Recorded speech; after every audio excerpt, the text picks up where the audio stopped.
이재명 대통령의 재판들 모두 연기가 됐습니다만 가장 마지막에 연기됐던 이 대북 송금 재판에 대해서 민주당이 유독 관심을 보이는 것 같습니다. 김성태 전 쌍방울 회장의 진술을 번복시키는 게 우리의 임무다라는 민주당 인사의 말이 지금 논란인데요. 하지만 김성태 회장의 진술의 신빙성 이미 법원도 인정한 상태입니다. 진술이 틀리면 서로 교정을 해주는 이른바 진술 세미나를 반복적으로 했습니다. 김성태 씨가 오늘은 뭐 갈비탕을 먹고 싶다 그러면 갈비탕이 제공되어지고 짜장면이 먹고 싶다면 짜장면이 제공시키고 그건 뭐 상식적이지 않습니다. 무슨 초등학생도 아니고 짜장면 사준다고 진술한다는 게 말이 됩니까? 이재명 대표랑 이화영 전 부지사 어떻게 좀 하시고 싶은 말씀 문자가 없으십니까? 그분들한테 제가 말하는 싶은 말 없고요. 그냥 모든 게 내가 처진 잘못한 내가 많이 부족해서 일어난 일이니까 그거에 대해서 앞으로 재판이나 검찰 수사나 성실히 임하겠습니다.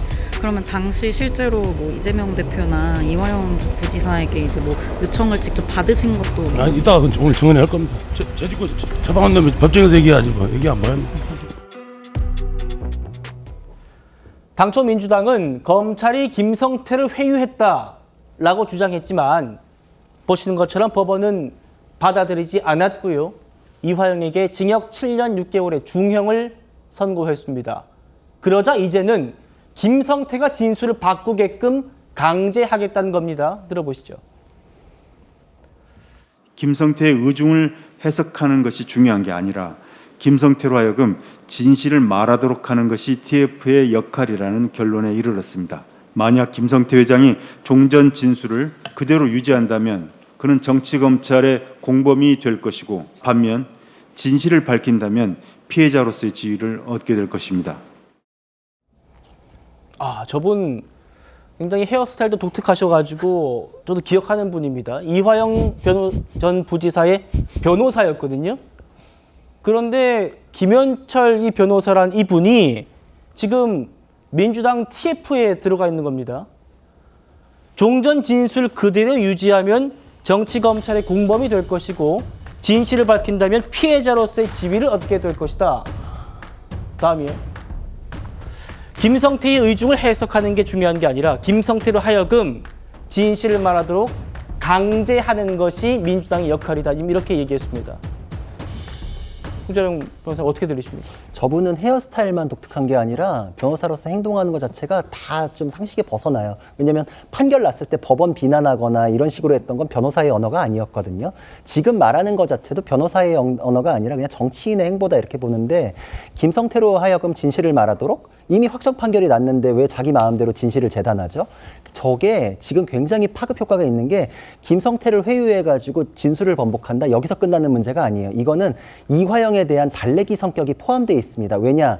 이화영에 대해서는 지금 명시적으로 사면을 요구하고 있잖아요. 근데 사면에 대해서 명분이 없어요, 지금. 그럼 몇 년 지나다가 임기 끝나버리면 이재명 대통령도 사면 못할 거 아니에요. 그거에 대해서 굉장히 불안해하고 이화영 입에서 다른 얘기 나오면 어떡하나 이런 얘기들도 민주당 지지층에서 나오는 걸로 알고 있는데 이게 만약에 진술이 번복될 경우에는 사면 이전에 재심 청구 사유가 가능해지거든요. 왜냐하면 재심이라는 건 원래 없는 절차인데 유일하게 대법원 확정 판결에도 불구하고 재심을 갈 수 있는 사유가 유죄의 증거였던 증언이 위증으로 밝혀졌을 때 하나가 있어요. 그러니까 김성태가 내가 했던 진술들은 다 허위였습니다라고 뒤집어주면은 그거에 대해서 위증이라고 그냥 벌금형 정도 맞고 그럼 이화영에 대해서 재심을 해가지고 두드려 맞춰가지고 그 판결을 깬다. 이런 것까지도 이화영에 대해서 회유책으로 지금 제공되고 있는 게 아닌가. 여러 가지로 맞물려 있기 때문에 저거는 간단하게 정치적 발언으로 그치는 게 아니라 부적절할 뿐만 아니라 전체 프레임을 뒤집어 엎어가지고 이 사건 자체를 없는 셈 만들려는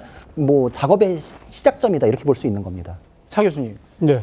지금 김성태 재판은 진행되고 있습니다. 네. 이재명 대통령 것만 빠져 있는 상태고 재판 진행 중인데 이 상황에서 진술 번복을 하게끔 지금 압박을 하는 그런 모습이거든요. 어떻게 보십니까? 상당히 부적절한 이 표현일 수밖에 없는 것이죠. 아마 지금 여당의 입장에서는요. 그러니까 윤석열 정권 기간 때 벌어졌던 그 검찰 수사가 사실은 이화영 피고인뿐만 아니라 김성태 피고인까지 다 회유하고 결국은 증거를 조작하고 증언을 조작을 해서 유죄를 만들어냈다는 그런 나름대로의 확신에 의해서 이런 이야기를 하고 있고, 뭐 저는 뭐 그런 이야기까지 할 수 있다고 봅니다만, 그러나 정말 부적절한 단어가요, 진실을 말하도록 강제를 한다는 것이거든요. 정당이 지금 재판을 받고 있는 피고인의 진술을 바꾸기 위해서 강제를 한다고 하는데, 그 강제할 수 있는 방안이 뭐죠? 예를 들면 그러면 지금 검찰이 이 자신들의 영향력이 있기 때문에, 그럼 검찰을 통해서 이 뭐랄까요, 이 지금 그 김성태 피고인에게 또 다른 무슨 뭐 정치적 수사적 외압을 가할 수 있다는 것인가?